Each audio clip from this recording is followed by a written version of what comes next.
February 4th every year is World Cancer Day. The day is set aside to create cancer awareness and to celebrate cancer survivors globally. Project Pink Blue, in its 10th edition, organized a 5-kilometer walk to create awareness for cancer and to celebrate cancer survivors.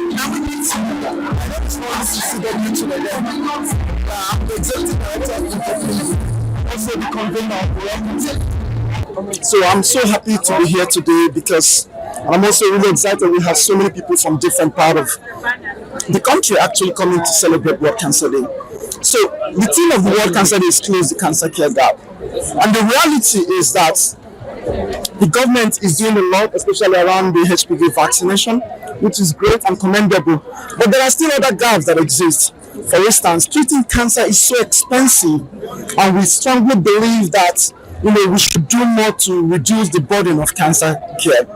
If you also think about it, some treatment facilities are currently not available, so we also hope that there's a lot to really close that gap. According to World Health Organization, cancer is the leading cause of death all over the world, with about 10 million deaths in 2020, and 1 in 6 deaths is as a result of cancer. Non-post statistics gotten from the National Cancer Control Plan says that 78,800 deaths in Nigeria every year is as a result of cancer.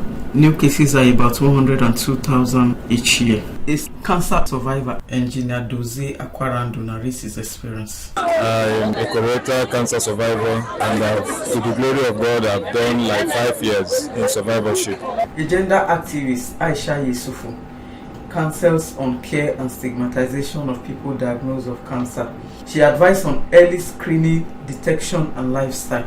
Let's, as much as possible, try to do the screening, try to do put all the preventive measures and live a healthy life. Do your exercises, eat regularly, and just do the right thing that we're all supposed to do. And wherever we have someone who has cancer or is going through something, let's be there for those people. Let's stand with them, and let's not stigmatize people. Let's not make it a thing of a shame. And also for spouses, support your spouses when they're going through hard times. Don't make life too difficult for them.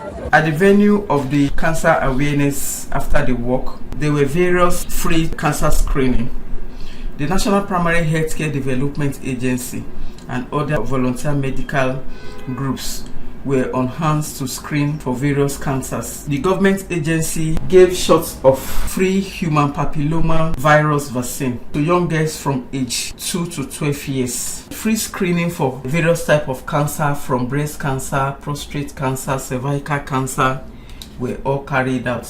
Hepatitis B screening was also done. In a related development, the organizers, Project Pink Blue, had a symposium titled Economy, Tax and Cancer Control in Nigeria. Being a stakeholder, the symposium brought together to brainstorm on assessing medication for cancer treatments in Nigeria. In attendance were the Honorable Minister of Budget and Economic Planning, Senator Abubakar Atiku Bagudu, Honorable Minister of State for Health and Social Welfare, Dr. Tunji Alausa, Senator Muhammad Sani Musa, Chairman, Senate Committee on Finance, was also in attendance. Notable among them are pharmaceutical companies, non-governmental organizations, and other healthcare providers.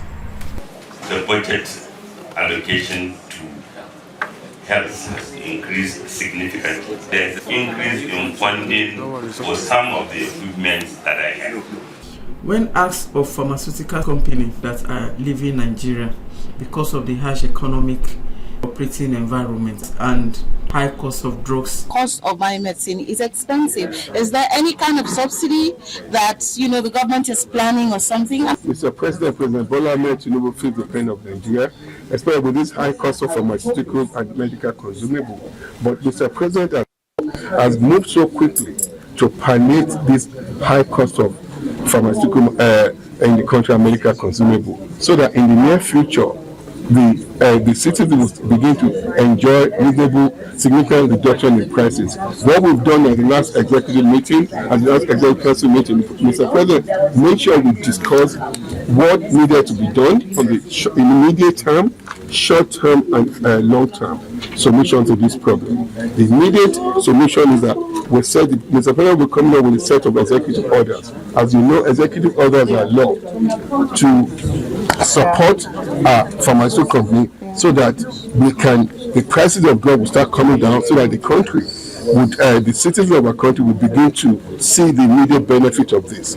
The organizers speak on the reason for the symposium. So what really motivated to host this World Cancer Day symposium targeting on this issue about the exit of pharmaceutical companies from Nigeria is because of where we have seen the high cost of oncology medications. Many patients are now suffering because they cannot afford these medications. So this is a very crucial issue.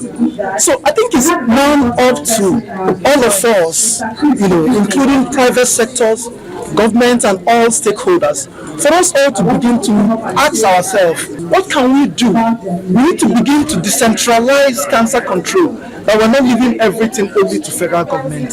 State government also have a role to play to also help and support this issue.